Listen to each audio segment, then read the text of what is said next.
மூசா அலைஹிஸ்ஸலாம் அந்த வார்த்தையை சொன்னாங்க இல்லையா, இன்ன மைய ரப்பி ஷயக்தீன் அப்படின்னு சொல்லி, அது வரைக்கும் இந்த கடலை பிளந்து தான் நம்ம ஓட போறோம் அப்படிங்கிறதெல்லாம் தெரியாது. அந்த கடலுக்குள்ளேயே அவங்க விழுந்தாலும் அவங்க வாயிலேருந்து என்ன வார்த்தை வரும், இன்ன மைய ரப்பி ஷயக்தீன், என் ரப்பு என்னோட இருக்கிறான் அப்படிங்கிறது தான் இல்லையா. ஏன்னா அவங்க இந்த உலகத்து வெற்றியை வெற்றியாவே நினைக்கல. இந்த உலகத்துல அதாவது நம்மளை அல்லாஹ் தஆலா இறக்க வச்சாலும் அதுலேயும் நன்மை இருக்கு அப்படின்னு நினைச்சாங்க. ஒரு மூமினுடைய ஒரு நம்பிக்கை எப்படி இருக்கும்னா, இந்த வெற்றி நமக்கு வெற்றி கிடையாது இல்லையா.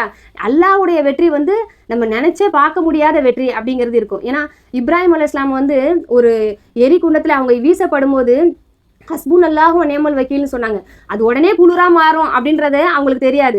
ஆனா என் இறைவன் எப்படியாவது காப்பாற்றுவான். அது எரியிற நெருப்பா இருந்தாலும் அதுல போட்டப்பட்டா கண்டிப்பா மறுமை வாழ்க்கையில எனக்கு வெற்றி இருக்கு, ஏதோ ஒரு வெற்றி கண்டிப்பா இருக்கு அப்படின்னு ஒரு மூமினுக்கு தோணும். ஒரு இறை நம்பிக்கையாளருக்கு அப்படி தோணும். ஆனா இறை நம்பிக்கையில பலகீனமா இருக்க மனிதர்களுக்கு எப்படி தோணும், எப்படி இவங்க பின்னாடி ஒரு கூட்டம் நின்னுதோ, அவங்க என்ன சொன்னாங்க, நாங்க முடிஞ்சிட்டோம் அப்படின்னு சொன்னாங்களோ அந்த மாதிரி தான் தோணும்.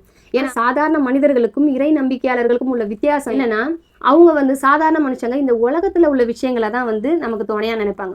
ஆஹா, நம்மளுக்கு பெத்தவங்க இல்லை, நமக்கு பணபலம் இல்லை, நம்மளுக்கு வந்து வேலை வசதி இல்லை, நமக்கு வசதி வாய்ப்பு இல்லை, நம்மளால இதுல ஜெயிக்க முடியாது, என்னென்ன விஷயங்கள்லாம் இந்த உலகத்துல இருக்குதோ அதை கொண்டு தான் அவங்களுடைய வெற்றி தோல்வியை முடிவு பண்ணுவாங்க. ஆனா ஒரு ஆழமான இறை நம்பிக்கையாளர் எப்படி இருப்பாங்கன்னா, மூசா அலைஹிஸ்ஸலாம் மாதிரி இருப்பாங்க. ஜெயிக்கிறதுக்கு சான்ஸே இல்லை, கண்டிப்பா நம்மளுக்கு மரணம் தான், கண்டிப்பா நம்மளுக்கு தோல்வி தான் அப்படின்ற ஒரு சூழ்நிலை வந்தாலும் ஏன் இறைவன் என்னோட இருக்கான், அவன் எனக்கு வழிகாட்டுவான் அப்படிங்கிற நம்பிக்கையோட இருக்கிறது தான் ஒரு உறுதியான இறை நம்பிக்கையாளருடைய நம்பிக்கையா இருக்கும் அப்படின்னு சொல்லி அல்லாஹ் தஆலா இந்த நாள் மூலயமா, இந்த வெற்றியின் மூலயமா மற்ற மனிதர்களுக்கு காட்டுறான்.